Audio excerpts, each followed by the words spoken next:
नमस्कार सहकारी मित्रांनो, माझ्या YouTube चॅनलला आपल्या सर्वांचे पुनश्च एकदा हार्दिक स्वागत आहे। आपण जर सरकारी कर्मचारी किंवा पेन्शनधारक किंवा कुठेही शासकीय सेवेत नोकरीला असा तर ही खास बातमी मी आपल्यासाठी घेऊन आलेलो आहे।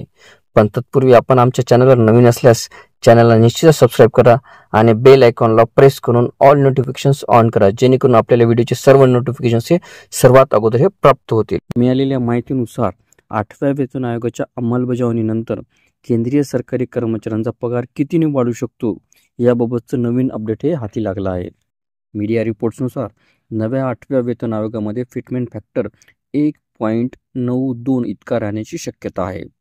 अशा स्थितीमध्ये आता आपण 1800, 1900, 2000, 2400, 2800 आणि 4200 ग्रेड पे असणाऱ्या कर्मचाऱ्यांचा पगार नव्या 8व्या वेतन आयोगामध्ये किती असणार आहे याबाबतचं आपण एक थोडक्यात उदाहरण बघणार आहोत।